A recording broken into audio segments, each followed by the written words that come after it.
Okay, so again, I will check the attendance before we start our Q&A. And then, nakamute muna tayo lahat, no? So, anyone, para hindi tayo ma-disturb ng background noises natin. Okay, so yan. So let's get started. Okay. So welcome to my Flair session, and this is about Adulting 101, a non-business undergraduate degrees holder's perspective. No. So again, I am Sir Jim Cruz from the Institute of Arts and Sciences, Medical Technology Department. And obvious naman that I do not hold a business degree. Pero even without business degree, no, you can learn how to do budgeting. You can learn how to do adulting, no. And this is very important because in the near future, you're the ones who will be doing this, no. So, ang magiging flow ng aking discussion today will be my first-hand experience. So, I will tell you my story about how I came up with this work, no. Bakit ako naging teacher and ano yung mga pinagdaanan ko until I reach this point na nagtuturo ako, and how do I manage my finances, no? How do I grow my money? Okay, so yun yung mga ituturo ko sa inyo for today. And obvious naman, I will be discussing this lesson uh, in a Taglish language, no. So para mas madali tayong magkaunawaan. Okay? So tataglish lang ako ngayon. Okay, so let's get started. So basically, this is just my story about my life, no? Paano ako nakaahon from being a college student until a working professional na.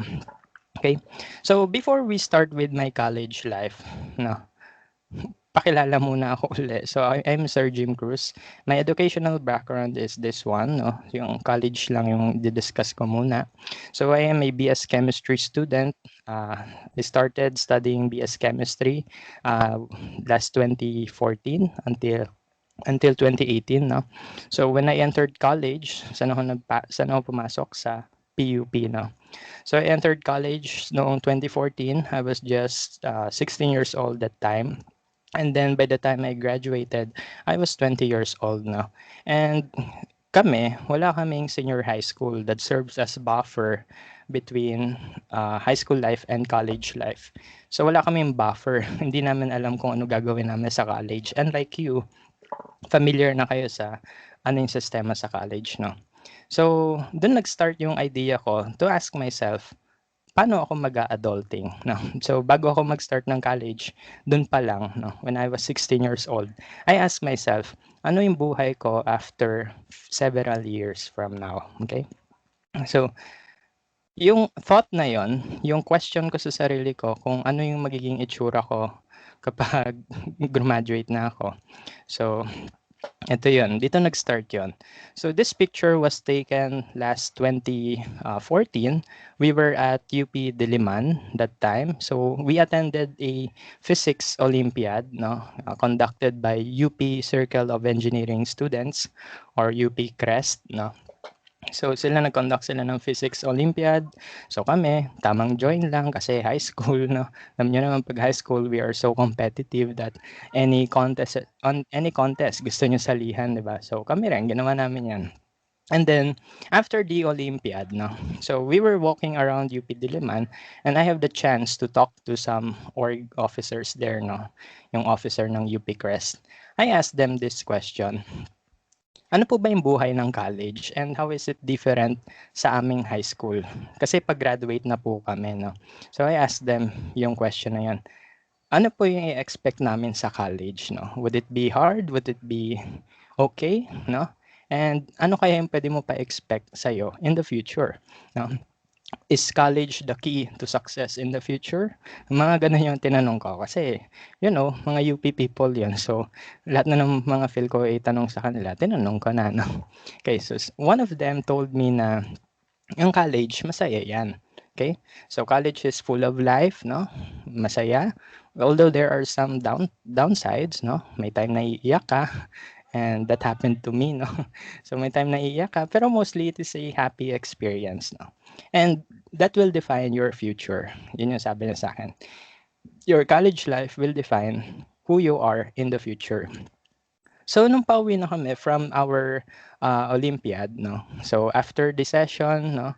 Obviously natalo kami kasi Pisay yung kalaban namin. So, wala kaming binatbat sa Pisay, Philippine Science High School. So, uwi kami, 'no. Pag-uwi ko ng bahay, I ask myself the question, ano yung gusto ko pagdating ko sa college? And ano yung gusto kong maging trabaho? Okay.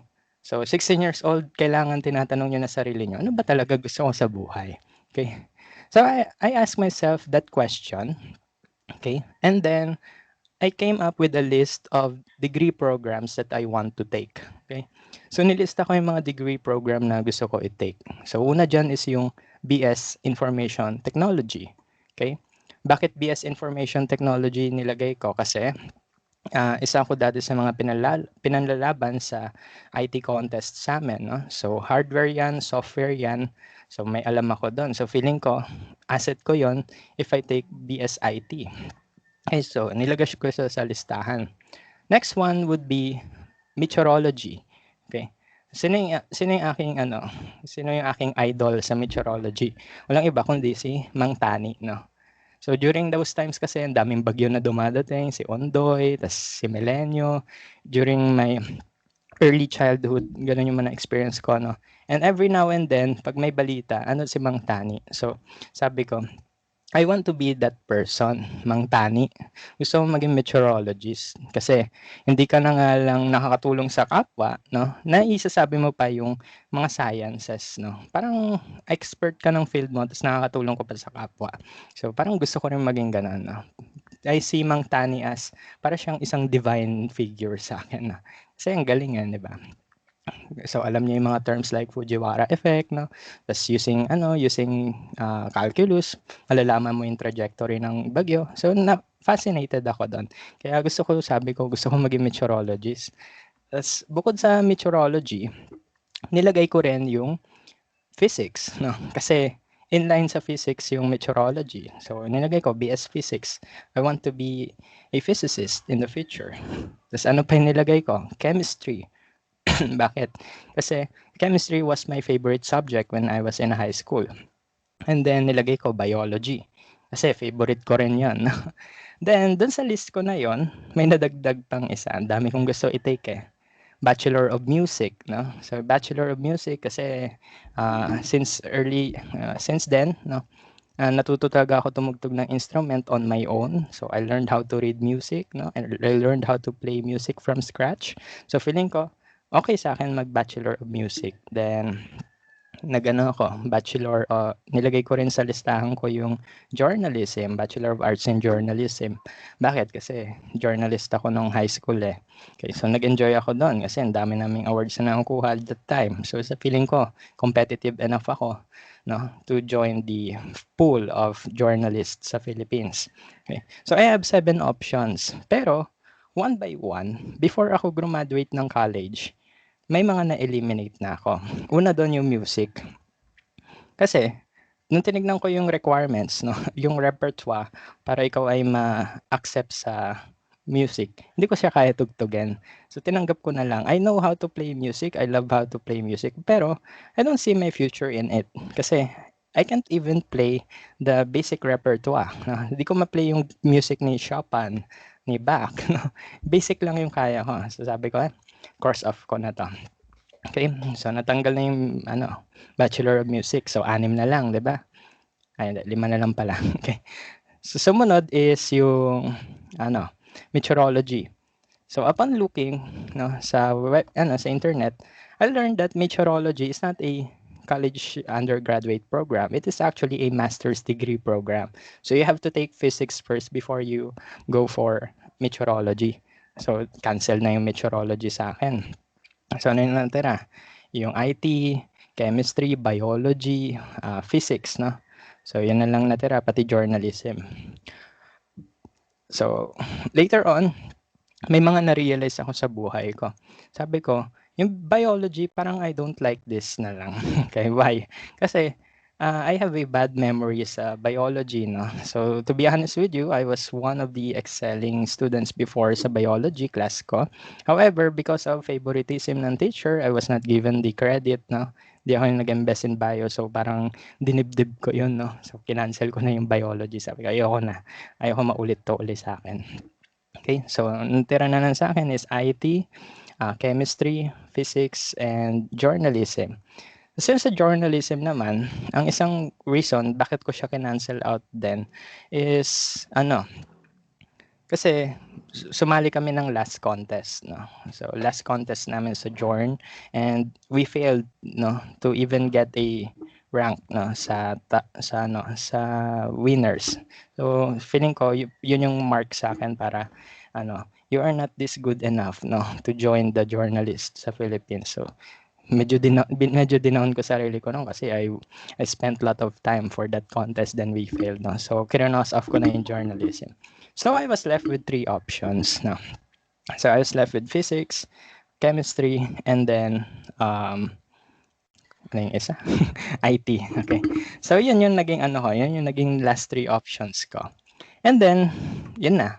So time na ng college admissions, no. So nakakatawa isipin, pero ang reason ba't hindi ako nakapag-take ng UPCAT is hindi ko alam na may UPCAT pala, no. So 'yun. So hindi ako nakapag-take ng major college entrance test. Hindi ko na-take yung UST, UP, Ateneo, LaSalle kasi hindi ako aware na may mga deadlines pala yon. Akala ko take ka lang, tas okay na. So, ang napag-taken ko lang before is FEU and PUP. So, I took the FEU test, the PUP test, and then I passed both. Then, isip ako, alin sa dalawa. Sabi ko, medyo kailangan ko magtipid, so I go with PUP na. So, yan, nag-PUP na ako. And then, doon ko nga nakita, no, when I was studying my undergraduate, I found out that yung college life is very similar with high school life, no. Totoo yung sinabi ng student sa UP, na college is a happy place, no. In my college years, no, natupad yung pangarap ko to join Battle of the Bands, no.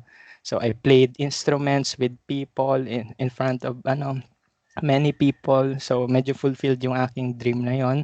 So sa mga tugtog ng banda ko, nakapag-play ako ng violin, guitar, keyboards, bass, no. So lahat 'yon ang gagawa ko kahit hindi 'yon yung degree program ko. So parang napaisip ako, no, I can enjoy music naman pala kahit hindi 'yon yung undergraduate ko, no.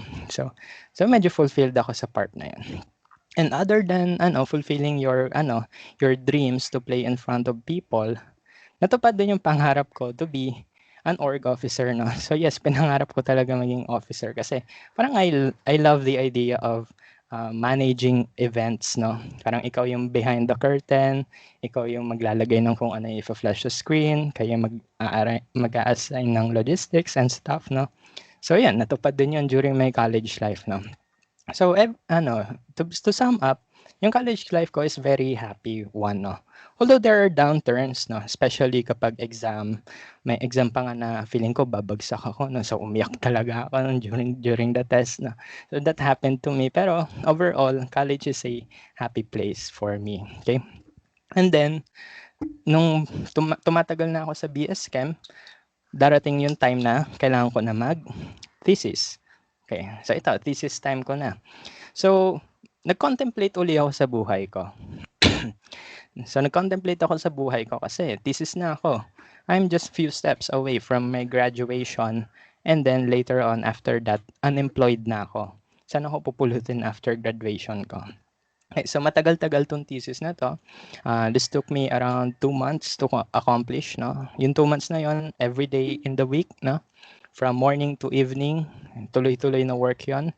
Kaya natapos ko agad siya in 2 months, no? So yan, habang nag-work ako sa thesis ko, I started asking myself, ano yung pinangarap ko before nung nung nasa high school ako, and ngayong nasa thesis stage na ako ng buhay ko.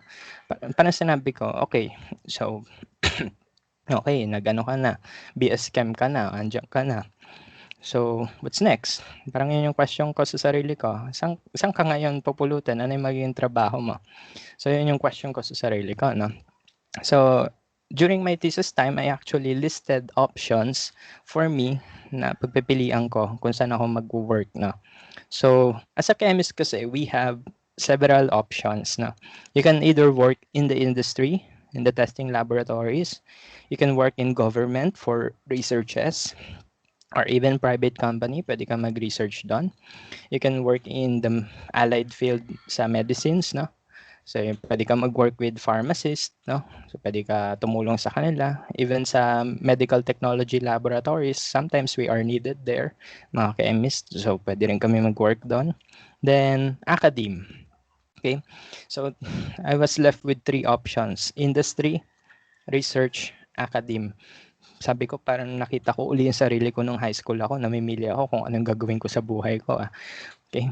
So, dun sa three options na yon, I carefully look, no, kung ano yung mga pwede ko gawin. And eventually, during my thesis, I just proved to myself na kailangan kong mag-academe. Okay? So, inisip ko sa sarili ko, I have to be in the academe, no? So, hindi ko feel sa research. Why? Kasi pag research, ang OJT ko kasi ay research, no? So, kapag wala kayong ginagawa, nakatunga nga lang kayo. Pero may sweldo ka, no? Pero kapag may ginagawa naman kayo, super intensive ng work, so ubos din yung energy mo. So sabi ko, parang ayoko ng research, no? Kasi extremes eh. Either wala kang gawin for months or ang dami mong gagawin for months, no? Pagdating naman sa industry, na nakita ko naman is that I don't want to be confined, no, from 8 a.m. to 5 p.m. na time para mag-work, no. So sabi ko, parang hindi ko feel kasi nag-enjoy ako sa school eh. I enjoyed my college life. What if magstay na lang ako sa university and maging teacher ako? So yun yung naging motivation ko. Kasi as a teacher, you get to manage your time eh, no. Kunwari may event, no, may suspension, edi ibig sabihin nun wala ka ring pasok, no. So parang very flexible yung time ko doon, no. And since ano pa ako, may hangover pa ako sa happy days ko sa college, sabi ko mami-miss ko 'to, edi magturo muna ako, 'di ba? Para andun pa rin ako sa school. So yan, so I decided during my thesis days na magtuturo ako sa universities ng college, ng chemistry, okay?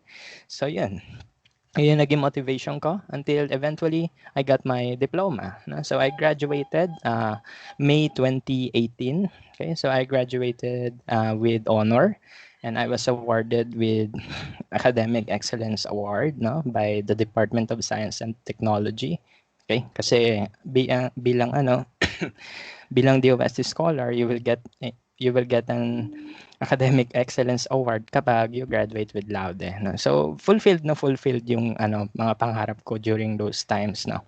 Sa duration ng May until June 2018, napaka-fulfilled ko kasi I get all these praises from my family, from my friends, no. So parang nasa cloud 9 ka. And then pag maisip mo, pagdating mo ng cloud 9, ito yung susunod na question mo na naman. What's next, no? So ano na, pagdating mo ng clouds, bababa ka ba uli sa lupa or aangat ka uli, no? So, sa buhay natin, ganito talaga yung mga question natin, no, na tinatanong dapat sa sarili natin. Ano ba yung susunod, no? So, after graduation, what's next, no? Since meron kaming board exam, no, so I prepared for my licensure exam noong 2018. Okay, so unemployed na ako niyan, pero I was sustained by my family. They're very supportive to finance me throughout my review sessions, no? So yan. So I reviewed my materials, buong araw, buong gabi, no? Nanggugulo man yung pusa or hindi, nag-aaral ako. So ito yung mga questions na sinasagutan ko, ito yung mga answers na to. So that has been my routine for several months, no? So I think that's 4 to 5 months before the board exam. And then, malalaman ko na malapit na ako maging ganap na unemployed person talaga noong nandito na ako sa pila sa PRC. Okay, so itong nandito sa dulo, ayan yung pila sa PRC. Okay. So you will apply that you will take the board exam. So nung nandito na ako, mas lalong lumaki yung question ko na what's next sa buhay mo, no? Kasi while I was in this queue, no, I talked with several people, no. So may mga magulang na pero magte-take din ng boards, no. Meron naman may trabaho, magte-take ng boards. Meron naman walang trabaho like me, then magte-take ng boards, no. So this is a very very long queue, no. So I waited Ay ano, parang pumila ako around 10 AM, then nakauwi ako 9 PM, oo. Sa ano 'yan, sa Robinsons Robinsons Galleria, yung PRC na 'yan, okey. So, during those very long hours of waiting 'no, parang nag-reflect ako sa sarili ko. So, I asked people, sabi ko, "Paano po kayo napunta sa posisyon niyo ngayon?" Especially mga may work na. So, the common answer for them is, alam ko kasi na ito yung trabaho ko dapat 'no. So, yung iba naging ano na, nagwo-work na sa industry. Sabi nila, ito naman kasi pangarap ko talaga at kaya kailangan ko mag-apply sa chemistry 'no. Kailangan ko maging chemist 'no, para matuluyan akong ma-regular. So, yun yung common answer nila. So, alam ko na kasi yung patutunguhan ko. So, that's why I landed sa job ko. It just so happened na I need to take the license, yun yung sabi nila. So yun, bumalik uli ako sa question ko sa sarili ko. Ano ba talaga yung gusto ko? So, I told myself during my thesis days na I want to be a teacher, no? Gusto ko maging academician. I want to teach you in universities. Gusto ko magturo ng chemistry sa universities. So, sabi ko, so sige, tutuloy ko na talaga to, no? Kasi I have my, ano na, I have my vision. Yun na yung target ko. So, sabi nila, pursue mo lang yan, no? May honor ka naman pala. Kaya-kaya mo yan. So, parang that gave me a motivation na kaya ko talaga. Okay, and then the board exam came, then we passed the board exam. Ito yung picture na kinuha ko when we are waiting for the oath taking, and then this is my certificate that I am a registered chemist here in the Philippines, no? So yun, parang na-check ko na yung mga listahan ko, no? Na noong high school ako, gusto ko mag-chemistry na, finalized na yon, so na-check ko na, graduate na ako, gusto ko ng license, so na-check ko na rin yon. Then what's next? Ano yung susunod? Yung trabaho na mismo. Okay? So, sa pag-apply ng work 'no, so hindi lang naman ako nag-limit sa academe 'no, I also applied with other positions, okay? So, I applied for academic institutions, I also applied sa industry, I also applied sa ano, sa research 'no. Parang ang prayer ko no'n habang nag-a-apply ako ng work is kung sino po yung unang tumanggap sa'kin, do'n talaga ako, okay? Ang sabi ko, kung academe talaga yung purpose ko sa life, edi do'n ako tatanggapin ni Lord, 'di ba? Parang 'yun yung prayer ko. So, as I prepare for ano, may job hunting, I prepared the following materials. Eto, puwede na kayong mag-take down notes dito. So, ano yung unang mga gagawin niyo after niyo graduate, after niyo mag-board exam, what's next, okay? So, number 1, you have to prepare your CV or your resume. Next one is to set up your LinkedIn profile, and then the last thing that you'll need to do is to apply, no, through online platforms or punta kayo sa mga job fairs. Okay? So we're going to discuss them briefly, no. So ito yung mga typical steps that you have to take, okay? So number 1, you have to prepare your CV or your resume. So ano ba yung difference ng dalawa? Okay? So when we say CV, this is actually a comprehensive document that includes all your info, no? Lahat ng background mo. Pero syempre, if ikaw, ano ka pa lang, nag-start ka pa lang with your job, no? You're still applying for a job, expect it na onti lang yung ilalagay mo sa CV mo. Unless marami kang inattenda na seminars, marami kang inattenda na training, you can include that sa CV. You can also include yung ano, yung OJTs mo, or if you are a working student, you can include that, okay? So yun, lahat ng gusto mo ilagay sa CV yun, okay? So everything about yourself, you have to place it on your CV. Pag resume naman, ito yung short version ng CV, okay? So this is usually 1 or 2 pages lang, okay? And the content must vary depending on the position you are applying for. Kunwari, you are applying for an academic position, then hindi mo ilalagay yung ibang details na best in ano ka, best in reading nung high school, no? So, wag mo na ilalagay yung mga ganong details sa resume mo. Okay, even sa CV naman, no? You have to pick kung ano yung ano, appropriate credentials na ilalagay mo that is good for your job, no? Okay, kasi to be honest with you, ang dami kong napuntahan din na ano, job fairs. alam niyo kung anong ginagawa nila sa resume pati CV niyo, tinitignan lang nila ta's hindi nila binabasa, okey? Kailangan yung ilagay mo sa resume mo or yung CV mo is yung something that is catchy and that is related to the position you are applying for 'no. So 'yan, yun yung aking tip 'no. So I have the chance 'no, to be invited for an interview although eventually I declined them, I will tell you why, okey? Kuwento ko mamaya kung bakit 'no. So basta 'yun, you have to prepare your CV and your resume 'no. So yung CV ito yung complete details, lahat ng experience, awards, ilagay niyo na diyan, okey? Pero yung mga ginawa niyo nung high school, wag niyo na ilagay yung best in English ka na, okey? So for resumes, that is a very short document. Please 'no, when you make your resume and your CV, make it visually appealing. And for you to make your CV and your resume visually appealing, you can use Word templates or Canva templates, no? So ito yung aking current CV. So it is just plain, okay? Pero yan yung acceptable. So wag na masyadong lagyan ng colorful details kasi kapag ang suggestion dati sa mga friends ko sa kanilang CV or resumes that kapag masyadong colorful, they don't like that much, no? Kasi masakit sa mata. And make sure the font is very readable, maganda yung font. And okay lang kahit onti lang yung mailagay mo diyan initially because later on as you progress your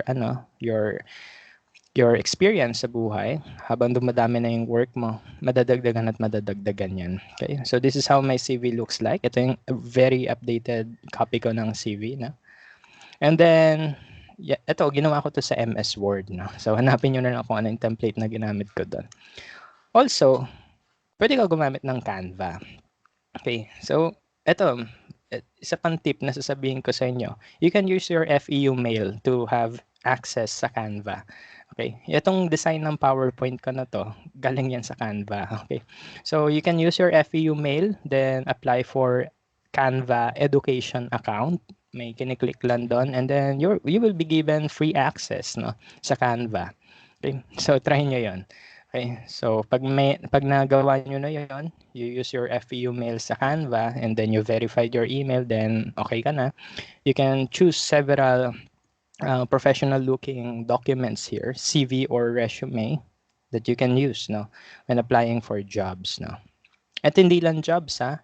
Remember, you have to create your CV and resume kapag mag-OJT kayo. So please, ngayon pa lang, try to set up your CV. Okay? Yung akin kasi I always update them every end of the year, especially kapag uma-attend ka ng seminar and stuff no. So yun. So yun, yun pala yung isa ko pang tip, no? Attend kayo ng mga seminar, trainings, webinars, no? Para may mailagay kayo sa inyong CV and resume. Okay? So pampaganda din sa mata yun. Okay? So after having your CV and resume, kailangan meron din kayong LinkedIn profile. Okay? So this is my LinkedIn profile. Kahit wala kayong job, no? Kahit student pa lang kayo, please make one. Kasi dito sa LinkedIn profile, this is the social media of the professional world, no? So dito mo makikita yung teachers mo, dito mo makikita yung mga magiging bosses mo, yung mga magiging head ng company. Okay? So pwede ka dito magpa-impress. Okay? So madali lang 'yan. So parang Facebook lang 'yan, you set it up na andun yung experiences mo, your OJT. Kapag wala pang OJT experience, kahit yung na lang, educational background sa yung mga training, seminar, certificate, and so on. You can include that na.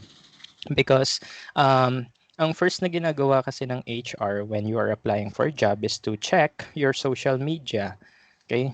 So, kapag di nila makita social media mo, they will sometimes look you up sa LinkedIn. Okay? Because this is the professional social media, no? So, yan. So, you must have a LinkedIn profile that is set, no? Para impressive ka agad sa kanila. Okay? So, yun yung first na gagawin niya after you graduate, no? Prepare your CV and set up your LinkedIn profile. So, those are just few steps to be an adult talaga. Okay? So, also, pwede rin kayong mag-apply ng work doon sa LinkedIn. Okay? So dun sa LinkedIn, may tab doon where you can apply for a job, no? And sometimes you will be invited, no, for an interview. Actually, as of now, may mga nare-receive pa rin akong invitation for job interviews, no? Sa mga companies like yung Republic Cement, no? Kailangan nila ng chemist doon. So I was invited. Meron din akong invitation from Maynilad, from San Miguel, no? Although yun nga, that will conflict my current job, kaya I declined them. So yun yung reason. May invite ka dito sa LinkedIn. No? As long as you have your LinkedIn, your chances for having interviews, no, will be high. No? So pwede kasi dito nila kayo i-invite na mismo. Nag-set up din ako ng Job Street account before. Okay? So, nung pagka-graduate ko, I set up my Job Street account. I uploaded my CV and sent it to many companies. And they will invite you rin. No? So, ganun. So, that's how you look for a job. No? So, bukod sa job fairs, you can use this. No? Ang pinaka-favorite ko sa sa lahat will be LinkedIn kasi mga 20 na ata na interview invitation yung natanggap ko sa LinkedIn, no? So, yun yung key, no?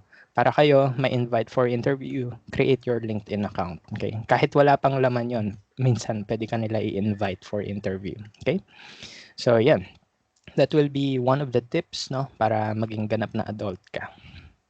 And syempre, hindi complete ang pagiging adulting mo kung hindi ka naglalakad ng documents.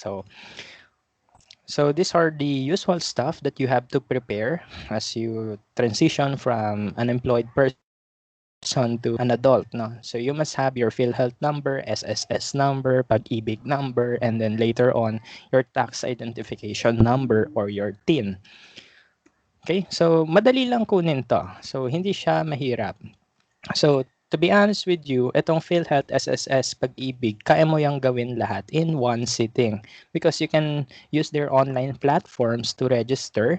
Then, ang kukunin mo lang naman dyan is yung number, your PhilHealth number, SSS number, and the Pag-ibig number. So, as long as you have those numbers, you are prepared for your employment. Okay? Kasi as long as hindi mo pa ginagawa, as long as hindi mo pa yung ginagawa, matatagalan ka pa, no? Again, the three numbers, PhilHealth number, SSS number, and Pag-ibig number, they can be obtained online. Okay? Ano yung search nyo? Gawin nyo lang, PhilHealth registration. Yung first link na lalabas doon, doon kayo pwede mag-register. SSS registration, ganun din. Pag-ibig registration. Okay? So, yun. Everything can be done digitally na. Okay? So, as early as now, pwede na kayo kumuha ng numbers dito para hindi hassle, no? Kasi hindi nyo alam kung ano mga pwede mangyari in the future, no? Pwedeng maghanap kayo ng part-time job. So, hahanapin din to sa inyo. So, as early as now, you can actually apply for or you can actually register for your numbers dito sa tatlong institutions na yan. For tax identification number, ito yung medyo mahirap kunin. As per my experience, no? For example, ikaw ay freelancer, you have to register yourself as a freelancer. Then you have to pay the BIR, your initial registration fee, which is 500 pesos. Medyo maraming documents tong gawin, no? So wag niyo muna i-process yung inyong BIR, yung TIN nyo. So let your employers do that, no? Let them arrange your documents para sila na yung mag-process ng TIN nyo. Pero ang mahalaga, kunin nyo na yung numbers nyo dito. Okay? So, madali lang kunin yan. So, as long as you have those numbers, pwede rin kayo makakuha ng ID na. So, pag dumadami na yung ID nyo, nagiging ganap na tito at tita na talaga kayo. No? So, magta-transition na kayo from unemployed to, to adult na talaga. Okay? So, for example, if you applied for your Pag-ibig ID, you applied for Pag-ibig number, you can actually ask them to give you Pag-ibig ID. Okay? So, that's around 500, hindi, 150 pesos lang binayaran ko to get my Pag-ibig ID. So, may valid ID ka na. Okay? So, yan.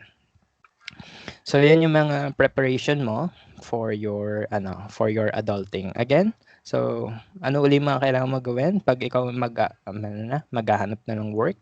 So, number one, you prepare your CV and resume. So, learn the difference. Okay? Alam niyo na yung difference niyan.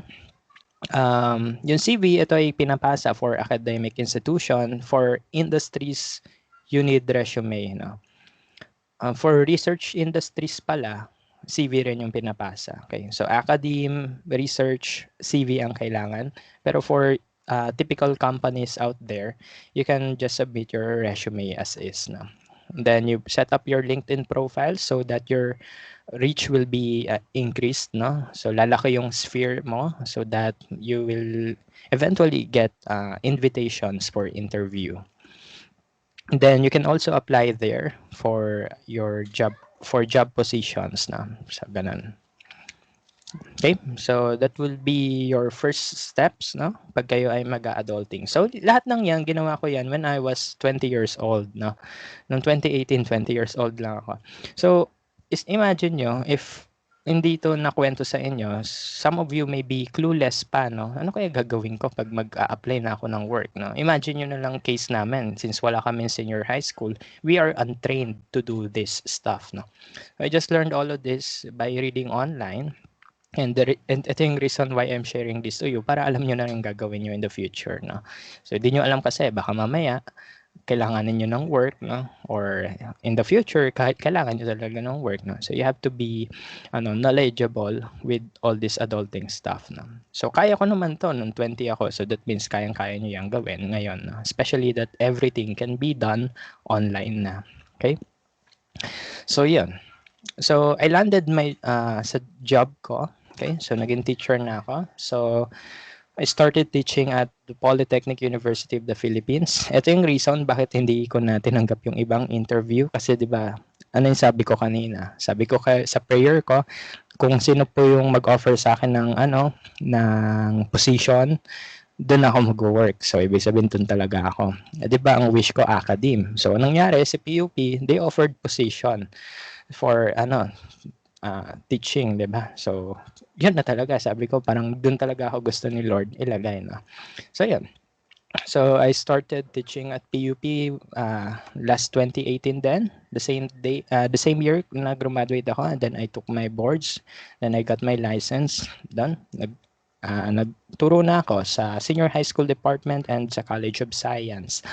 Then eventually, I went to FEU naman to teach sa Institute of Arts and Sciences. Ang aking main department would be the Medical Technology Department. No? So, yan. So, as a teacher, masaya yung buhay. No? So, ito yung mga pictures ko with my student at several occasions. No? Parang, parang hindi talaga nalayo yung buhay ko when I was a student until naging teacher ako kasi I'm living in the same environment lang, no. Kapag may event yung mga students, no, i-invite ka nila, tapos may pakain pa sila minsan, 'di ba? So, yun yung nakakatawa, no, na parang you still get involved sa kinalakhan mong environment, no? Ganun kasi yung life ko nung college. So, masaya ako kasi parang hindi ako nag-adjust talaga, no. Parang andito na ako lumaki sa university na to. So, hindi siya hassle for me to adjust, no. And also, other than the fun experiences in teaching, nakakatuwa rin sa puso minsan when people greet you or appreciate your effort lang. May kita-kita mo sa Facebook na minamay day ka na pala nabulol na ako. Minamay day ka na pala nila, no? So for example, ito. So yan, sabihin nila, andyan na yung DJ sa house. Ang swerte namin sa inyo. So yan yung mga yun yung mga naging parang assurance ko na nilagay talaga ako ni Lord dito sa academe, no? Kasi parang I appreciate my job and also I feel appreciated by people, no? However, teaching is not always happy, no? Kasi makikita mo, ang stressful, especially if yung topic ay stressful, no? So it will take you some time, no, for the students to understand your lessons. Minsan gagamit ka pa ng 3 boards for them to understand the lesson. Ito yung tinuturo ko sa senior high school noon. And sometimes you have to teach advanced lessons such as calculus sa mga bata, no, para mas magets nila yung lesson. Okay? So, yun, medyo struggle din yung pagiging teacher, no. So it's not always fun and it's not always fun, no? So, meron tayong mga struggles, no? Especially kapag magche-check na ng paper kasi tambak ka na, no? Then, dumating yung online classes, medyo nag-struggle din ako slightly. Although, I adjusted na naman ako, no? So, yan. So, I struggled with the transition to online classes. I actually had a mock class dito sa right side. So, nag-try ako kung ano yung feedback nila sa conduct ng online classes ko, and it was okay naman, okay? And some of the students here sa ating conference ay student ko rin, no? So alam nila na kung paano yung style ng turo ko, no? So ganun lang. Medyo mahirap at first yung transition online, pero naging smooth naman eventually, okay? So yan, so hindi lang siya always fun, no? Ito yung buhay ng teacher. Kala nyo, masungit lang kami. Pero no, masaya rin minsan, and sometimes we also experience struggles, no? Especially ngayong pandemic, no? Pero other than that, we also have personal life, no? So minsan ako I get to go to some events, no? This one on the left is somewhere in BGC. So yan, party. Syempre, tao rin naman kami, 'di ba? So, as an employed person, you should have leisure time for yourself, no? And on the right, I go to orchestra sometime to unwind, no? Para lang ma-relax, no? So, ganun. Ang tip ko sa inyo, kapag kayo nag-work na, you landed sa favorite job mo, para yung job mo, maging favorite mo pa rin siya, you still give time, you should give yourself a break pa rin, no? Bigyan mo yung sarili mo ng pahinga, no? You should not always be professional, no? Kasi pag nilamon ka na ng work mo, doon ka na magiging exhausted. So ako, I find my time, no, to enjoy life, no? Kasi I'm still young, no? So masyado pa akong bata to be very stressed sa buhay. So as long as you do your work professionally, okay ka na. Pero don't forget na may personal life ka rin na kailangan mo i-satisfy. Kasi yun naman yung goal natin, no? Not just to work, but also to be satisfied sa buhay mo. Okay? So, yan. So, yan. Ano na yung point ng slides na to? May trabaho na ako. So, sunod na question. Ano susunod? May work ka na eh. What's next? So, the next thing that we're going to do is to sort your finances. Okay? Kasi may work ka na, may sweldo ka na. Ano gagawin mo sa pera mo? Okay? So pag-usapan natin yung budgeting, leisure, part-time jobs, and securing your future. So let's talk about budget. Okay? This year, ito yung itsura ng aking budget. Okay? So my budget goes like this. 26% of my salary goes to bills. 37% goes to leisure, savings ay 18%, and investment ay 19%. Actually, equal lang tong savings and investment. And then the rest ay bills and leisure. Okay? So, alam ko, some of you are aware kasi sinasabi ng mga professional financial gurus sa online, 'di ba? Sabi nila na you should save 20% of your salary, then yung the rest bahala ka na. But for me, I don't abide by that, no? Ang ginagawa ko, I categorize my salary into four categories, no? Doon ko ilalagay yung pera ko. Okay? Kapag sinabi kong savings, no? Usually, ang sinasabi kasi ng financial guru, yung savings, ando na rin yung investment mo. But for me, my point of view lang is that money for savings and the money for investment must be separate. Okay? So, bakit kailangan separate sila? Itong savings mo kasi, ito yung mga emergency money mo. Okay? So, ito yung immediate money na pwede mo makuha. Okay? Just in case na kunwari, biglang may ganitong emergency, someone has to be brought sa hospital or you need to buy medicines biglaan. So, dun mo gagamitin yung savings mo. Pero, dapat iba rin yung money nyo for investment. Okay? So, ano ba yung investment? This is your money for the future. Okay? So, again, yung savings, ito yung emergency money. Ito yung money for now. Yung investment, this is the money for future. Okay?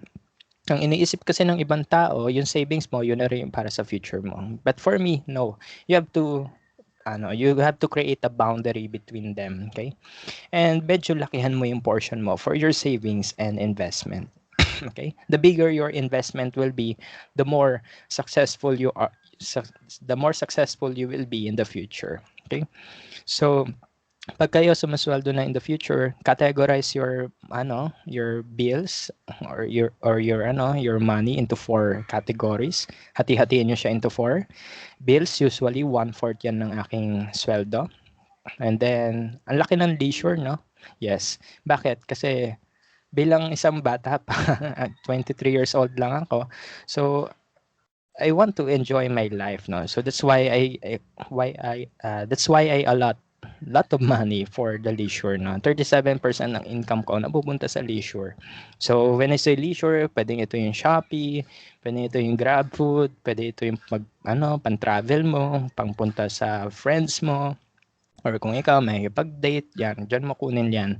So again, wag niyo kalimutan mag-leisure parate, no? So hindi naman porket sumisweldo ka at kailangan mo mag-save, that means you will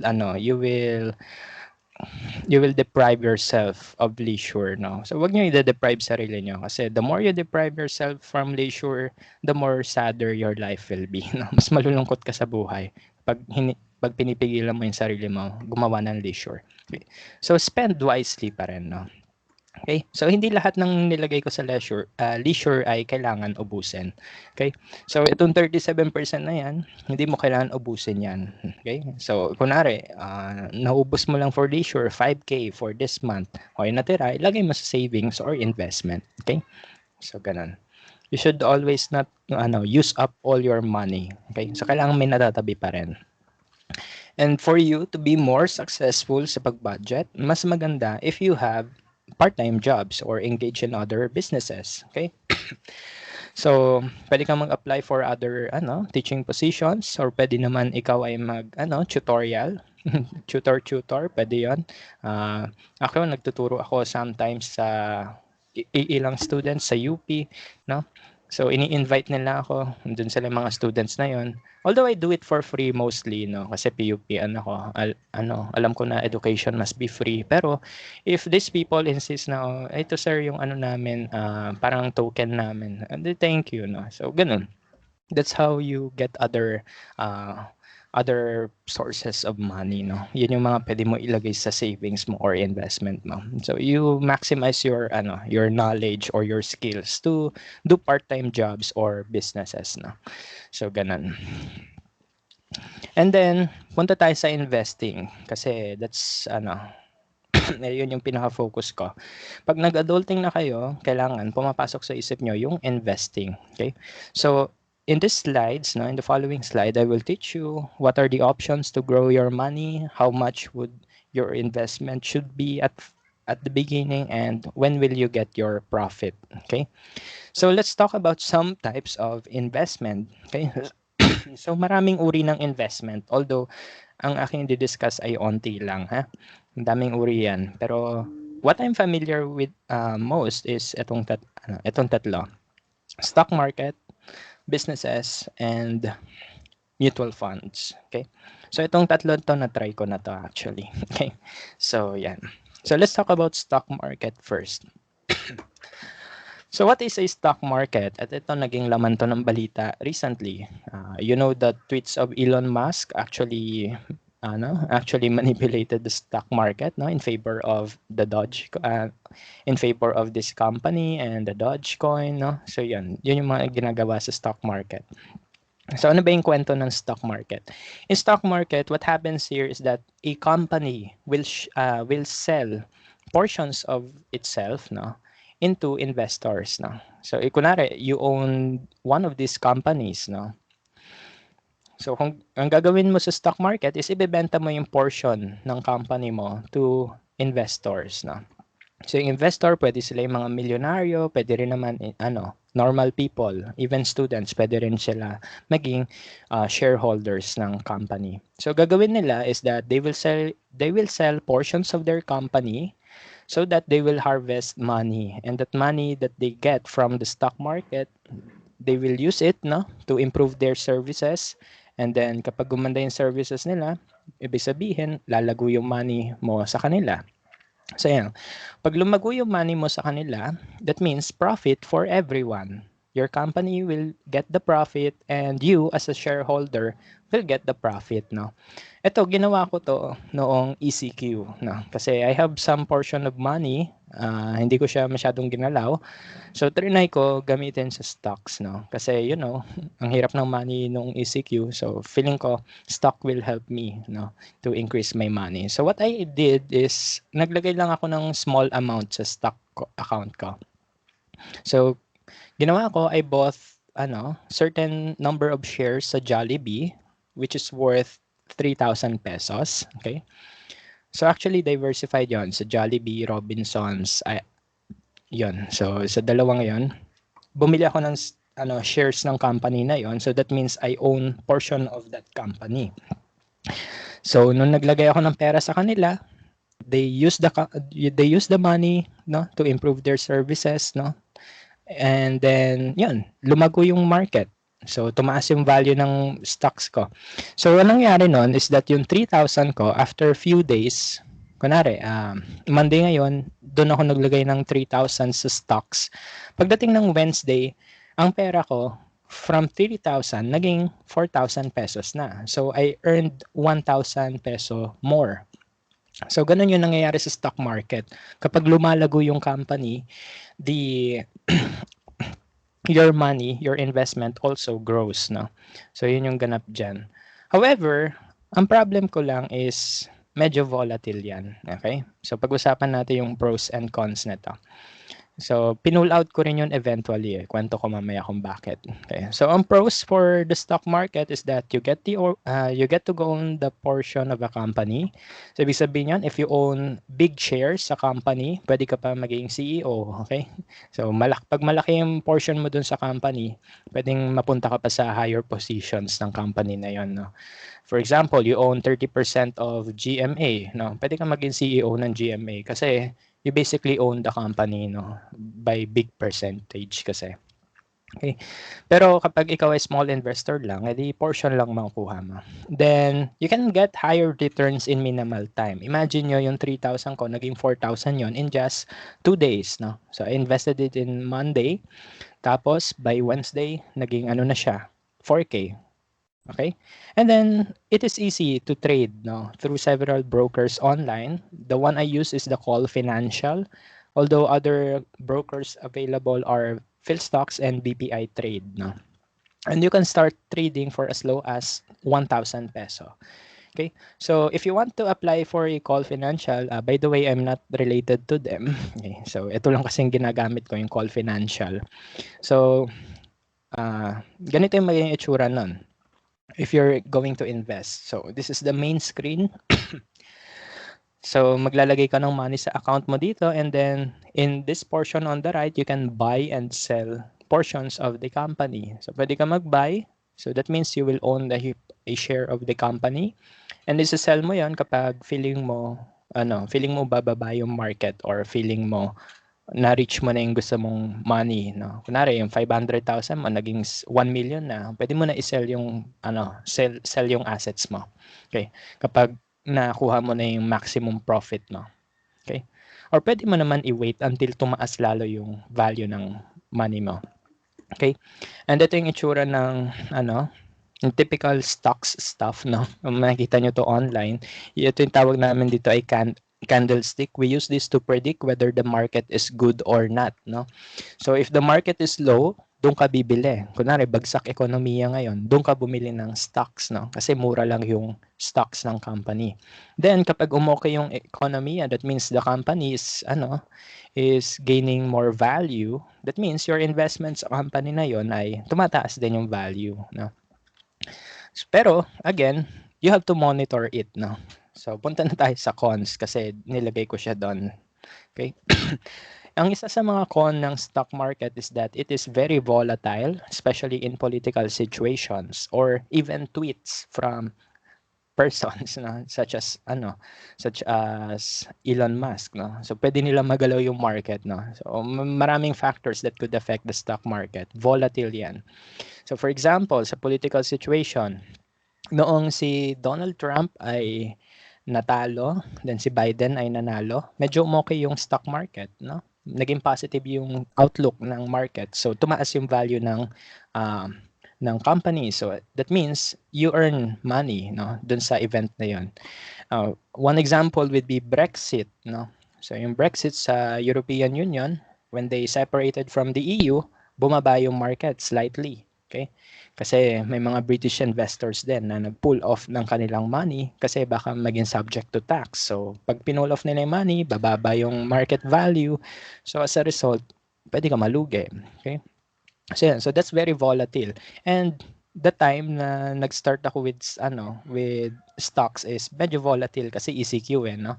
Nung in-implement yung mga MECQ, something something, pumangit pa lalo yung stock market noon. Kaya yung 4,000 ko na yon, yung test money ko, pinull off ko na rin. Sabi ko parang ayoko na mag-stocks kasi yun nga, this is very volatile, no? So may sabihin lang si ganito sa posisyon niya sa gobyerno, may effect 'yon sa market, no? So that's very volatile. That's why you have to monitor it with this candlestick here. Okay? So mino-monitor 'yan. And 'yon. Pwede kang magkaroon ng higher loss whenever the market is not profitable. So, kunwari, ito yung nangyari noong 1932 Great Depression and 2008 global recession, no? So if the market lost the confidence sa stocks mismo, kapag sila question nila mismo yung stock, pwedeng bumagsak yung market. Okay? As a result, pwede ka malugi. Okay? And you have to monitor it always. Okay? So yan, I saw myself kasi checking my stock profile every now and then, no? Tinitignan ko yung candlestick every now and then yun, medyo nakita ko parang sabi ko parang ayoko naman ng ganito ka dedicated, no? So sabi ko parang stocks is not that for me, okay? Hindi siya ganun ka okay sa akin. Well, it may be good for some pero for me hindi. Okay. So I tried business. Although may family business naman kami. So kung ano yung mo, bagay na ine-enjoy, kung ano yung mga feel mo gawin, i-produce, yan, you can start your business. Okay? Some of my friends actually have online businesses. Okay? So one of which is the Pogs Baksilog. Pwede nyo yan tignan sa Facebook. They sell Baksilog or other types of silog sa Makati QC area. So kung gusto niyo bumili, punta kayo doon. Shameless plug yan. So ito, friend ko to from Lasal, no? So yun, so passion niya magluto and then he used that passion to create products, no, na pagkakakitaan niya. So nag-start yan as a very small business, no, during ECQ. And then later on, meron na siyang store mismo. Okay? So yan. Ito naman SNS online shop. Ito yung naman sa co-faculty ko sa PUP. So she started with a very small number of apparel, mga damit-damit lang na onte. Pero eventually, yung damit-damit na yon naging naging mga appliances, no? Furnitures, no? So, yun, lumalaki yung kanyang business. So, pag-usapan natin yung pros and cons ng business. Okay? Pros, malaki yung market ngayon, especially everything can be done online, no? Through Facebook, through Lazada, through Shopee. You can start with a low capital and then it could also be your regular job, no? So may mga chemist na hindi nag-pursue ng pag-practice ng profession nila, na na lang sila ng business, no? And that's okay lang, no? May nakikita kayo sa Facebook na post na okay lang mag-deviate from your professional field. That's okay lang kasi kailangan natin mabuhay. Okay? So, yun. If you want a job wherein you are the boss, then you can do business. Okay? Ang cons ko lang dito is that, you have to take risk, no? Kasi hindi naman always positive yung outlook dyan. And then sometimes may mga negative feedbacks then from the people. So you have to risk talaga, no? And then you have to change your business strategy always kasi every time na may makakita ng isang business na booming, mayroon yang susunod na competitors. So you have to change your strategy. Kasi kapag hindi, pwede kang ma-overtake ng competitor mo. Okay? And also, it requires full commitment. So, itong commitment na to, hindi to yung mga relationship commitment, no? Pag sinabing business commitment, it requires you to work, no? Kahit madaling araw, no? Mondays to Sundays, kailangan mo mag-work minsan to manage your business. Yun yung commitment na hinahanap sa business. Okay? So, if you cannot do that, then maybe business is not is not appropriate for you. Okay? Although you can try. Huh? So actually I'm 'di ba, I help the business sa bahay. So I'm actually planning to start up my own business although I'm still checking pa no kung kaya ko ba talaga or hindi no. 'Yun. So 'yun. Last one will be mutual funds no. So mutual fund is similar with the stock market wherein your investors will pool the money no into a profile and that company will maximize the gains of your investments. So bigyan ko kayo ibang example. Again, I'm not related to these companies, no? So ito yung mga example niyan, Sun Life, Manulife, Philem Life, Pru Life.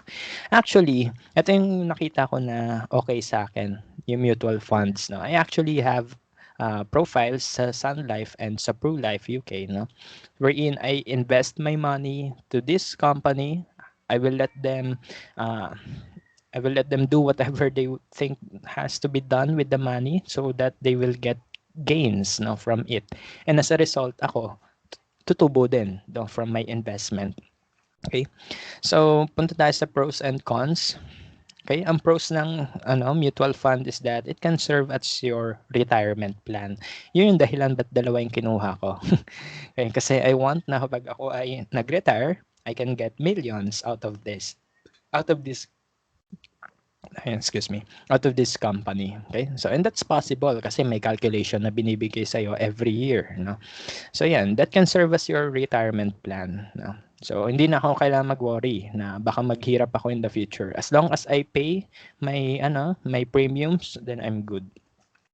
Also, pwede rin nila i-cover yung sickness, disability, or death. No? Especially ngayon, during the pandemic, so we don't know what may happen. Pwede magkasakit tayo, pwede tayo ma-disable, or eventually pwede tayo mamatay. Insurance companies can cover your sickness, disability, or death. No? For example, if I die today, I can get my funds no from the company. So pwede akong makakuha ng million if I die, no? Given na accidental yon or natural causes of death. Okay? So yun. And then you can start for as low as 1,000 per month. Okay? So yung Manulife, I was applying for a credit card nun sa BPI. Nakita ko yung Manulife. No? Sabi doon, 1,000 pesos. No? Pwede ka na mag-start mag-invest sa kanila. Okay? You ask the company na lang. You ask the BPI about that. And then, let's talk about the cons. Ito lang, long-term investment to. So kung hindi nyo kaya yung matagalang investment, kung gusto nyo short term lang, ibig sabihin nun, makukuha mo agad yung profit mo, then maybe mutual fund is not good for you. So, kunwari, gusto mo yung 5K mo maging 10K agad, mag-stock market ka. Possible pa yun doon. Or mag-business ka. Pero if you want a long-term investment, no, na sure na sure na yung pera mo by the end of your lifetime, pwede ka mag-mutual fund, no? Kasi ang aking goal is that yung pagdating sa dulo ng life ko, mayaman ako. Kaya I chose mutual fund. Okay? So this is good for some. This may be bad for some. Okay? So sa akin, good to eh. Pero for others, gusto nila yung short-term investment. So, yan. So pwedeng magdalawang isip for the mutual fund muna. And then you have to commit paying the company for 5 years, 10 years, 15 years, or your entire lifetime. No? So you have to pay it every month or quarterly or annually. Okay? So, kailangan mo mag-commit na magbayad ka. Pero kapag hindi ka nagbayad, mawawala sa yung profile mo. So, lugi ka. Okay, so yun lang yung medyo downside niya. That you really have to monitor your premiums, your investments, no. Okay. So those are the three types of investment. Marami pa yan, pero these three, dito ako familiar talaga. So again, stocks, ito yung mabilisan. Okay. So if you want bigger gains, however, higher risk, you can take stocks. If you want if you want bigger gains, however, matagal, mutual funds. If ikaw gusto mo, ikaw bahala sa buhay mo, edi mag-business ka. Okay, so pwede kayo gumawa ng kung ano-ano dyan. My students in senior high school before, may business actually yung iba sa kanila. Some of them went sa business, some of them went sa stocks, no. I have this student na nagtitinda ng cookies and then yung earnings na yun, nagamit niya for his college, no. And then yung isa namang student ko, medyo may kaya kasi, so nag-stock market sila. Ayun, malaki yung mga profit nila. Okay? For me naman, na long term yung goal ko, yung dulo agad yung nakikita ko, mutual fund yung best sa akin. Okay? Pero, you can try all of them naman. Okay? So, basta lang, be mindful of your budget. Okay? So, always think na yung investments, small portion lang yan ng income mo. Hindi mo dapat ilalagay lahat ng pera mo sa investment. Okay? Kasi mahirap na. Kapag iyan ay pumalya, pwede kang pwede kang ma-disappoint ng sobra sa sarili mo. Okay? So, you only spend what's in your business. What's in your budget. Okay? So, hindi lahat ginagastos for investment, hindi lahat ginagastos for saving or leisure. You have to budget talaga. Okay? So, just spend portions of your money for the investment. Okay? So, ganun lang. So again, pag kayo nagiging adult na, always keep in mind your budget para alam nyo kung ano pwede nyo gawin in the future. Kaya nyo ba mag-invest? Pag hindi pa kaya, edi yung iba na lang muna pagkagastusan nyo. Okay? Then eventually, doon ka na mag-start with your investment. Okay? Yan. Nung ako nag-adulting, hindi rin naman ako agad nag-start sa investment. I started investing around 2020, just last year. Okay? Kasi ang ginawa ko noong 2018, 2019, I invested sa sarili ko. Okay? So wala pa tong portion na to. Ang ginawa ko, sa sarili ko muna ako nag-invest. So I save money for my house renovation. I save money for myself to buy technological goods, no? Bumili ako ng iPad, kung ano-anong devices, no? So yun, excuse me. So yun, you invest in yourself muna. Then pag ready na kayo mag-commit, doon na kayo pwede mag-allocate for your investments, no? So pwede na kayo dito sa tatlong to. Okay? So ganun lang. And yan, so ito yung question, no? Ang dami niyo sinabi, sir, ano yung pwede ko gawin diyan? Okay? So kasi yung aking kwento is yung ako na nag-work na. Pero kayo, in your position, ano pwede niyo gawin? So what can I do now? Okay? So you can take baby steps, okay? So pwede tanungin niyo muna sa akin, where can I start, no? So when you ask yourself, when can you start? Alamin niyo muna, ano ba yung trajectory niyo sa buhay? Anong work gusto niyo? At kapag yun na yung gusto nyo, i-focus nyo na doon. Huwag na kayo tumingin sa iba because the more you look for other opportunities, the more possible na ma-deviate ka talaga from that goal. No? Mas okay na yung isa yung target kaysa lahat gusto mo gawin. Okay? Pwede mo naman magawa lahat. Basta na-achieve mo na yung target mo. Ganun ginagawa ko ngayon eh. Okay, so gusto ko magturo. So ngayon nagtuturo na ako, then I can do other part-time jobs, no. So ganun, wag yung lahat gusto kunin, ha. And then later on, ask yourself, ready na ba ako mag-adulting? So this question, tinanong ko na to sa sarili ko nung high school ako. I was just 16 years old then. Until now, I still ask myself this question. Ready na ba talaga ako? Ready na ba talaga ako sa adulting given all the economic problems we face today? Pero I have no choice. I started na eh. So kayo, mag-ready na kayo. Okay? Kasi we don't know what's next no? Sa ating economy so, or sa family natin or sa income natin. No? So ngayon pa lang, ask yourself kung ano na yung mga pwede nyo gawin for adulting. And to help you, okay, so I have some pointers here. You can create your LinkedIn profile and resume, update them frequently. Gawin nyo na yan as early as now, okay? Because the more you are exposed to LinkedIn profile, the more you will be um, in the spheres of these HR people na naghahanap sa LinkedIn.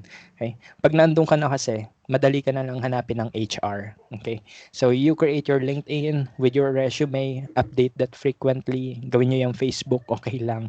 No, just don't post your selfies there. Okay? So yan. And attend seminars and trainings for your resume. No? So attend na kayo para may content na yung resume nyo. Ayaw nyo na ang resume nyo ay blank.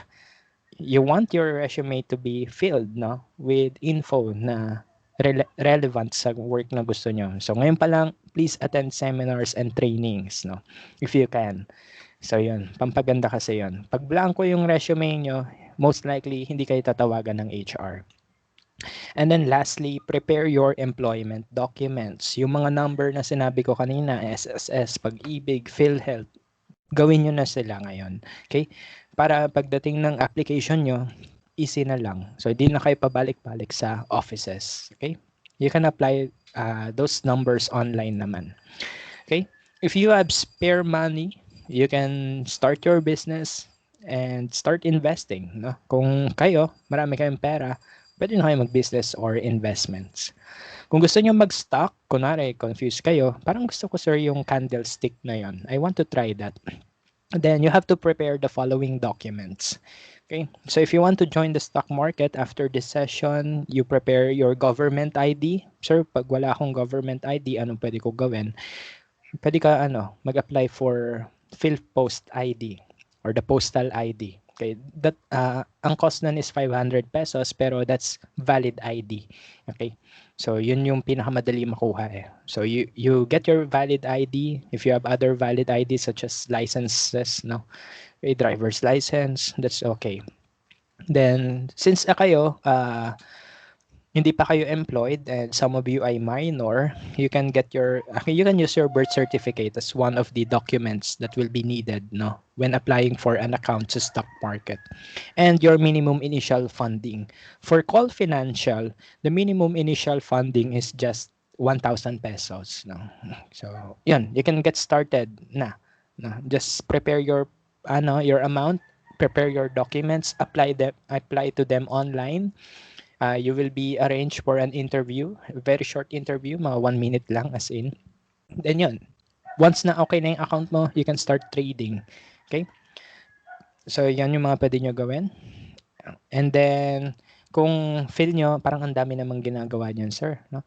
Pwede nyo gamitin yung GCash. No? Again, I'm not related to GCash. No? Pero I use GCash every day. No? So I use this kapag bumibili ako sa stores, no? Or magpapasa load ako or magsasend ako ng money, I use GCash. And you know that you can use GCash to diversify your money. Sa GCash, meron silang G-Insure that is linked to Singapore Life. No? I actually have an insurance from Singapore Life through GCash. Okay?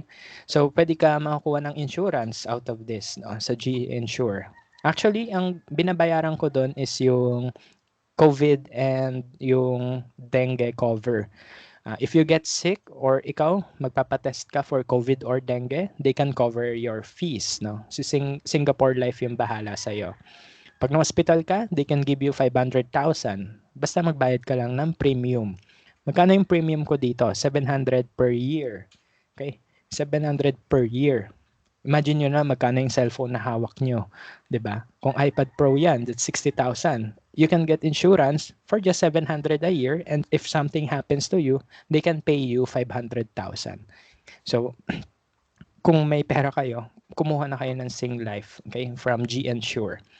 You can also invest sa GCash using the Atram Peso Money Fund Market, okay? Money Market Fund. So, para tong stock market, although mas secure to, okay, compared sa stock market which is very volatile. Kwento ko lang yung story ko dito sa invest money na to. When I was in college, I saved 500 pesos dito. Then nakalimutan ko may tinabi akong 500 pesos sa invest money sa GCash. So nakalimutan ko yon for a week. Tapos pagdating next week, sabi ko, uy, ano 'tong invest money. Pagkabukas ko, may pera pala ako do'n. So yung ₱500 ko, after a week naging ₱600. Okay? So sa tulong lang 'yun ng GCash. So edi natuwa ako, kinuha ko yung ano, pera. Okay? Yun yung mali ko. Dapat pala iniwan ko na lang muna 'no. So yun, kinuha ko uli 'no. So yun, ibig sabihin your money can grow kahit nasa GCash lang 'yan. Okay? And you can also use the save money function, which is linked to your SIM bank. Okay, in SIM bank, this is one of the companies that this is one of the banks in the Philippines that offer very high interest rates. No, kunwari mag-invest ka ngayon, naglagay ka sa account mo ng 500,000 for by the end of the month, pwede ka tumubo by 1,000 pesos. Sa other companies kasi, such as BPI, hindi sila ganun kataas magbigay ng interest eh. Kunwari ako sa land bank ko, ang interest ko mga piso-piso lang. Pero pagdating sa SIM bank, pwede yan umabot ng 500, 1,000, basta malaki yung nilagay mong pera. Okay? So these are the easy ways no, for you to get started. If you want to get insurance, use the G Insure sa Sinking Life. If you want to invest money na secure, punta kayo sa Atram Peso Money Fund, Money Market Fund sa invest money option sa GCash. And if you want to save money na lumalaki yung interest, pwede nyo itry yung sa SimBank. All in GCash app. Okay? So just make sure na yung GCash nyo is fully verified. Okay? So ito yung itsura nun sa GCash na yun. Okay, so ito yung invest money. Conservative pa ako that time. Ibig sabihin yan, takot ako sa stocks that time. Okay? Pero ngayon, medyo hindi na. No? So pwede na ako maging moderate yung aking risk appetite.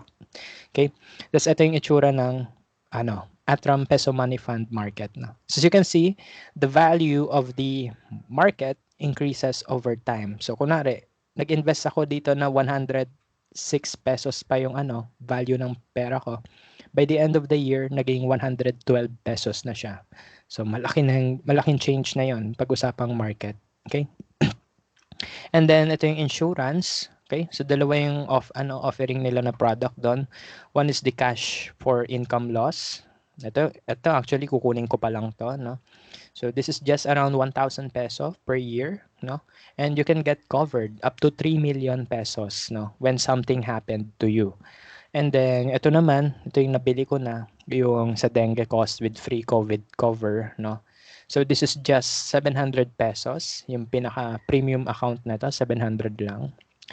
Pero I have a coverage up to 400,000, 500,000, no? Depende sa value. So ayan, so secured na buhay mo, no? So ayan. So sa ngayon pa lang, no, ano yung pwede nyo gawin? So balikan natin yung slide na to. So what can I do now? So ano nga ba pwede mo gawin? You can use your GCash to maximize your fundings, no? Pwede mo i-diversify yung pera mo through GCash. Okay? And then, yan. Mag-ready na kayo ng mga pre-employment stuff nyo. Okay? So mag-ready na kayo with your CVs and stuff, no? Kasi later on you will be employed, and if you have money right now, you can use GCash to maximize your funds. Okay? Pwede rin kayo mag-business, kayo bahala. It's up to you. Okay? Basta ang gusto ko lang gawin ninyo is that you maximize your you maximize the use of internet. You can learn a lot from them, no? So sa internet ko lang din natutunan yung stock, business, mutual fund, no?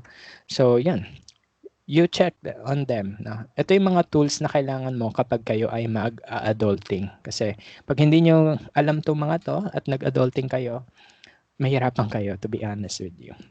Okay? And if the question is, kaya ko ba? Ang sagot dyan would be, kaya nyo yan. Okay? And that would be all for today for Adulting 101. So again, ano yung na-cover natin? Yung experience ko sa buhay and the tips that I shared to you in order for you to get started with investments. Okay? So I will upload a copy of this video sa aking YouTube channel, which is JKemi. That is my educational YouTube channel. Nandun yung lessons ko sa class eh.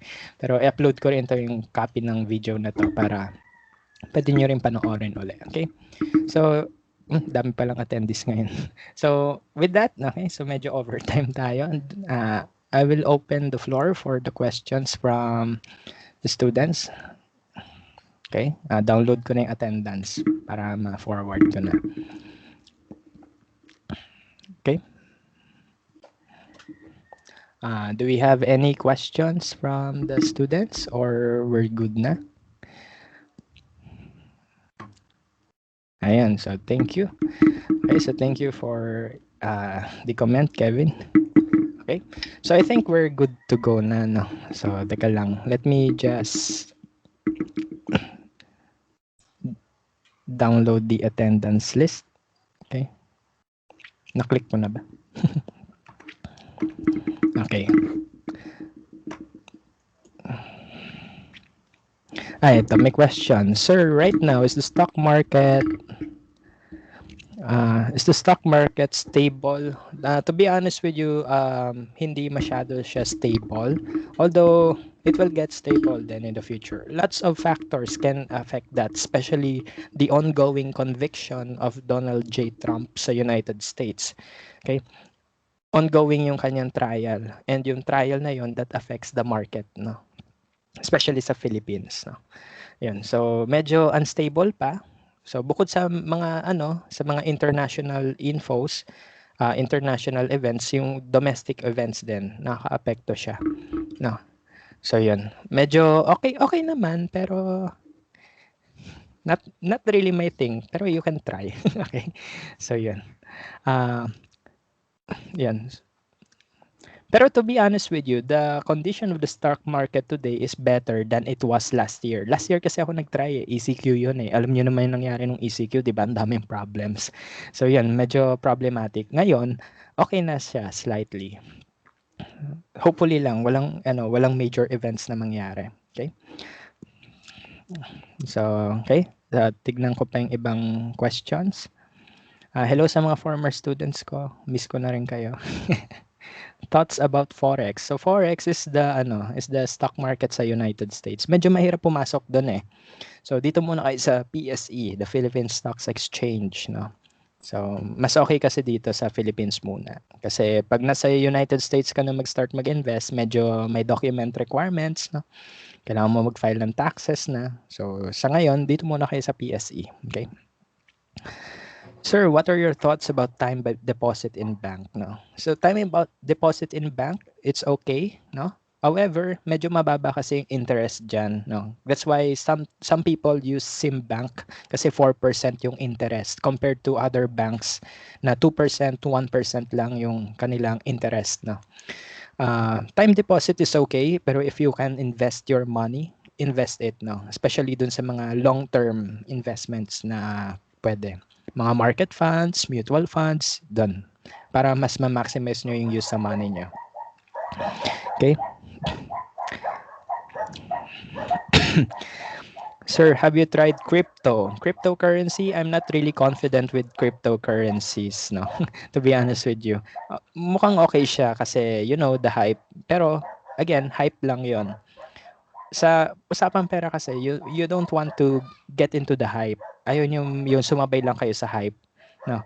Doon tayo sa established na, no. So for cryptocurrency, for now it is not the norm, pero it may be good in the future, pero for now medyo questionable pa rin kasi sa akin yung system ng cryptocurrencies, no. Sir, is it possible to work in a hospital even if di pa license? Okay, so there are cases na pwede ka mag-work, no, even hindi ka licensed professional. Pwede ka maging aid, no. Yung mga aids, tawag doon, nursing aid, no, mga laboratory aid, pwede yon. Although mababa yung salary kapag walang license. So since kayo may mga boards, no, pass your boards, no? Ipasa niyo yung boards. Again, ang FEU MedTech ay top 4, no, sa last board exam. So let's congratulate our ates and kuya sa MedTech, no. So 'yun. Kung wala namang license yung program nyo, then pwede kayo mag-apply sa mga usual jobs, no. Malaki rin naman ang income. Okay? So 'yan. Pero kapag hospital setting, pwede kayo mag-work doon. Okay, so yun lang. Sir, magkano po advisable na capital pagpapasok ng stock market? Okay, so ang kwento sa stock market is that you may not want to lose what you can't afford to lose. No? Ayaw nyo ilagay yung mga bagay na puwedeng mawala sa inyo lahat 'no. 'Yun yung term nila dun, eh. I'm not really sure kung ano yung exact term, pero medyo gano'n. 'Wag mo ilagay sa stock market yung hindi mo afford mawala, okay? So, since beginner pa lang tayo, I myself nag-start pa lang ako, I'm still gaining experience sa market, tinitignan ko pa rin siya over time 'no. So 'yun, ang ginagawa ko is that unti-unti lang, patsi-patsi lang, okay? So, hindi naman tayo milyonaryo agad 'no. So, you can start with 5,000 muna or 3,000, dun ako nag-start, 3,000. So, unti-unti lang muna, 3,000, 5,000, then eventually, kapag nagamay mo na yung galaw ng market, alam mo kung kailan siya tataas, alam mo siya kailan bababa. 'Pag na-predict mo na yung candlestick na sinasabi ko kanina sa slide na 'yon, 'yun, yung candlestick na 'yun, yun yung puwede mag-tell kung tataas or bababa yung market, eh. So, mo-monitor mo 'yun. Pag gamay mo na 'yon, then you can start investing big capitals. Pero sa ngayon, since we are still learning from this, onti lang muna na capital, ha. Huwag niyo muna ilagay yung let's say 100,000 niyo, huwag niyo ilalagay agad do'n. Medyo ano, medyo risky pa rin. Sir, puwede po mag-leave. Puwede na po mag-leave, yes. Ah, okay. So thank you very much. Sir, ano po yung name ng YouTube channel no? J. Kemi po, yan. May ma-recommend books for investing? Maraming books, no? Yung actually mga binebenta ng mga ano, yung binebenta ng mga tao na books sa multi-level marketing. Okay lang din naman yun eh. No? So, pwede nyo basahin yung mga money magnet textbooks, no? So, yan. Good yan. Sir, any tips sa paggawa ng CV tas no experience pa? Seminar, training, yon ilalagay niyo siya doon. Okay, so yung mga trainings niyo and seminars, pampaganda rin yun ng CV. So, pwede niyo ilagay yun doon. Okay? So, yan. Sir, miss na namin kayo. Naputol yung Anakem natin last year. Oo nga eh. Hello guys. I miss the Anakem last year. Ayan. So, it's nice seeing you again here. Na. So, ayan. So, any other questions or we're good to go na? Okay, so without any questions, thank you for attending our Flair session. So, okay na po yung attendance. So, teka lang, doon sa mga nagtatanong about my YouTube channel, YouTube. Buksan ko lang yung YouTube channel ko. Hindi pa ako kumikita dito, no? Pero, wala lang. Andito kasi mga lessons ko eh, para may copy kayo. Wait lang ha. For those who are asking for my YouTube channel, ang bagal ng Converge. Wait lang.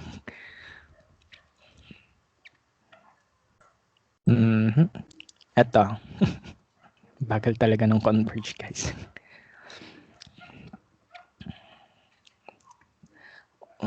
Bago ko pa ma-monetize, di ko pa kasi nare-reach yung quota, no? So yung quota kasi sa YouTube is 1,000 subscribers.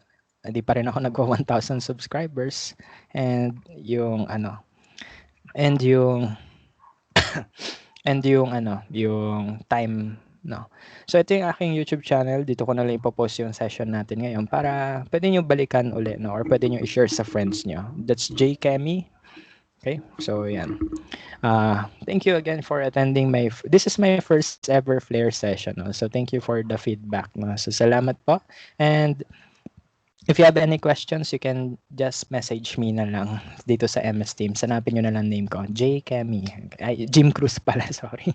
So, yun yung name ko dito sa MS Teams. So, thank you very much for attending and it is a very pleasing first experience for me na first time ko umattend ng ganitong session and thank you for your positive response. And so, thank you guys and have a great day. Bye-bye.